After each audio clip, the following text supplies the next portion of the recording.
Life expectancy के बारे में बोला जाए तो average age of India is 72 और 20 साल पहले वो 55 था। आज की तारीख में 20 साल के बाद 85 रहेगा, यानी कि कम से कम 85 साल जिएगा।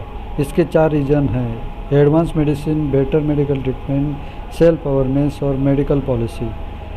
एडवांस मेडिसिन यानी वैक्सीनेशन, बेटर ट्रीटमेंट यानी सही तरीका डायग्नोसिस, सेल्फ अवेयरनेस में यानी लोग मॉर्निंग वॉक करते हैं, ग्रीन टी पीते हैं, एक्सरसाइज करते हैं, पब्लिक को मालूम पड़ा है कि हेल्थ अच्छी होनी चाहिए। मेडिकल पॉलिसी की वजह से लोगों का पैसा बच गया है, लोगों का जीने का पीरियड बढ़ गया है, इसके लिए पेंशन प्लानिंग मैंडेटरी हो गया है। पेंशन प्लान होना ही चाहिए क्योंकि ज़्यादा जियोगे तो हर रोज़ का खर्चा, मेडिसिन, मेंटेनेंस, लाइफस्टाइल, ये खर्चे के लिए हम दूसरे के ऊपर डिपेंड नहीं रहना चाहिए। हम हमारे पोते का एजुकेशन का खर्चा बुढ़ापे में खर्चा होना नहीं चाहिए, इसके लिए पेंशन प्लान होना चाहिए। हर देश में 3 टाइप का पेंशन प्लान होता है: गवर्नमेंट पेंशन, दूसरा ऑक्यूपेशनल पेंशन और तीसरा है individual pension. Government pension India क्यों नहीं प्रोवाइड करती? क्योंकि पॉपुलेशन 13 करोड़, आगे जाके 20 करोड़ होने वाला है। आज की तारीख में इंडिया गवर्नमेंट लॉस में, फिजिकल डिफिसिट बोला जाता है। इसके लिए गवर्नमेंट बहुत सारे गवर्नमेंट प्रोजेक्ट प्राइवेट कर रही है। बहुत कम लोगों को 1000 का पेंशन सबर्बन एरिया में मिलता है। ऑक्यूपेशनल पेंशन, जिस कंपनी में हम काम करते हैं वो कंपनी पेंशन देती है, लेकिन 2004 के बाद वो बंद पड़ गया है। तीसरा इंडिविजुअल पेंशन, उसके बारे में मैंने ये वीडियो बनाया है, आपको भेज रहा हूँ।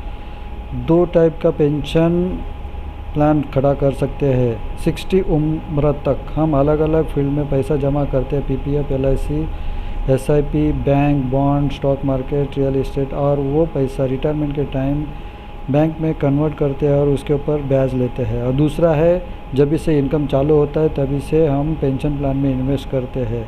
आज की तारीख में पेंशन प्लान चॉइस करते समय 4 चीज़ों का ख्याल रखना है: मिलने वाला पैसा टैक्स फ्री है, दूसरा है क्या ज़िंदगी भर मुझे फिक्स रेट ऑफ रिटर्न मिलेगा, तीसरा पेंशन मिलते रहने के बाद मेरा कॉर्पस फिक्स रहेगा या बढ़ेगा, चौथा है गवर्नमेंट की गारंटी मेरे पैसे को मिलेगी क्या। जैसे कि PMC bank, Maratha bank, CKB bank में बहुत लोगों का हार्ड अर्न मनी अटका गया है, पूरी ज़िंदगी कमाई उसमें अटकी है। ऐसा नहीं होना चाहिए, इसके लिए गवर्नमेंट सिक्योरिटी होना चाहिए। दूसरी बात, एनपीएस में पेंशन टैक्सेबल है। भले आज की तारीख में टैक्स बचता है मगर पेंशन मिलते समय टैक्स लगेगा। जैसा कि पोस्ट में पहले फिक्स डिपॉजिट के ऊपर टैक्स नहीं था, आज लगने लगा है, वैसा ही बैंक एफडी में पहले टैक्स नहीं था, आज भी लगने लगा है। एसआईपी में लॉन्ग टर्म में पहले टैक्स नहीं था, आज लगने लगा है। रियल एस्टेट का जो भी पैसा आ रहा है उसके ऊपर 20% टैक्स लग रहा है, उसको long term capital gain tax बोलता है। रेंटल इनकम भी टैक्सेबल है, इक्विटी डिविडेंड भी टैक्सेबल, लेकिन लोग दिखाते नहीं। आज की तारीख में सब ट्रांजैक्शन गवर्नमेंट को दिखती है, कभी ना कभी टैक्स भरना ही पड़ेगा। तो सोच समझ के ऐसे प्लान में इन्वेस्ट करना चाहिए जो सालों साल फिक्स रेट ऑफ रिटर्न से पैसे दे देवे और टैक्स फ्री दे देवे, गारंटी के साथ दे देवे। 25 साल पहले 95 में 14% ब्याज था, आज 21 में 4 से 5% हो गया। 25 साल के बाद 1% होगा। समझो कि हम मार्केट में या सिप में 12 से 15% कमा लेंगे, लेकिन साल के बाद वह 1% के ऊपर ही बैंक में रखना पड़ेगा और जो भी पेंशन आएगा उसके ऊपर हमें इंटरेस्ट लेना पड़ेगा, वो भी टैक्स फ्री रहेगा, टैक्सेबल रहेगा। Income tax slab increases and interest rate day by day decreases and average globally all over world में जो देश डेवलप हुआ है उसका रेट ऑफ इंटरेस्ट 1% से कम है और जो डेवलप होने जा रहा है उसका 4 to 7% के बीच में है।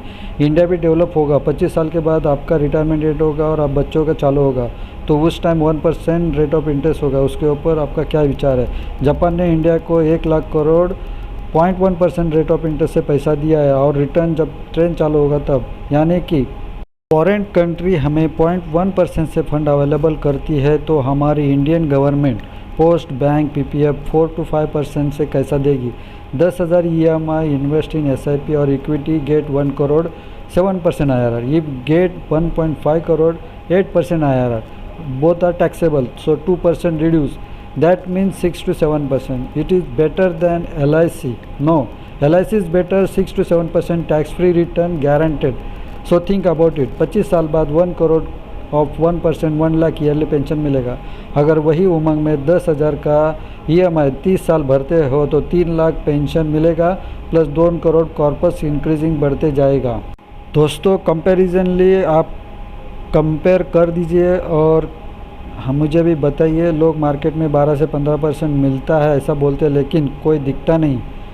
हम आपको गारंटी के साथ 6 to 7% मिला है और आगे भी मिलते रहेगा, ये वादा बॉन्ड पेपर पर लिख कर देते हैं। आपको तय करना है आप रिस्क में जाना चाहिए, गारंटी के साथ टैक्स फ्री में रहना चाहिए। लोग बुढ़ापे में टेंशन सह नहीं पाते। So think about it, think positively, exercise daily, eat healthy, work hard, stay strong, build less, worry less, read more, be happy. Please contact mister Dilip Raskar 7738620479।